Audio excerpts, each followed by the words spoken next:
Donc le mot-clé actuellement que je mets en avant, c'est le mot adjectif. C'est un mot-clé, il va falloir s'habituer à l'employer. En parlant de désadjectivation et de réadjectivisation. La phase solsticiale est une phase de désadjectivation.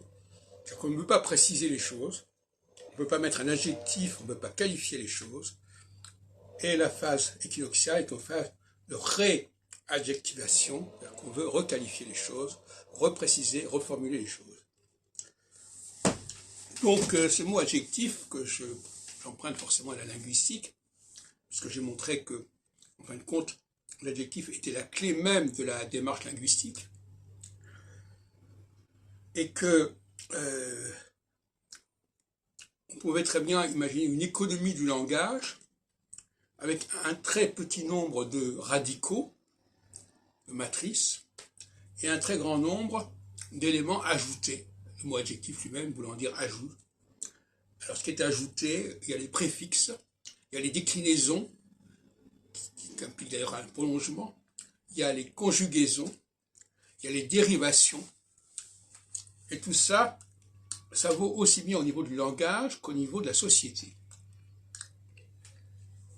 Donc en phase équinoxiale, pour parler d'astrologie, donc nous sommes dans un processus où on précise les choses, on détermine à quel groupe un individu appartient, alors que la phase solsticiale est une phase de désadjectivation, où on ne veut plus préciser qui est qui, on ne veut plus situer les gens par rapport à des groupes, ce sont des citoyens, des individus.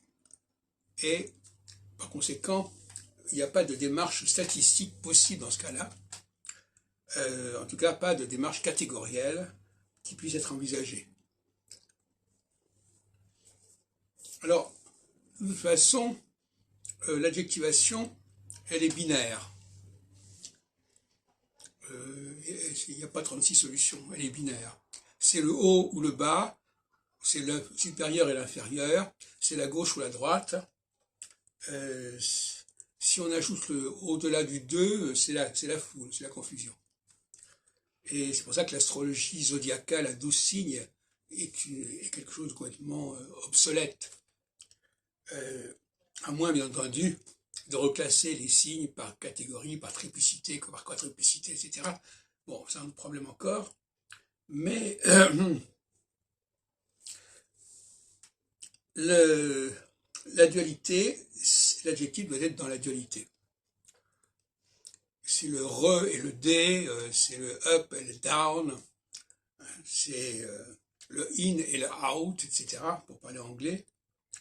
Et en tout état de cause, c'est le négatif et le positif, c'est le malheur ou le bonheur, etc., etc.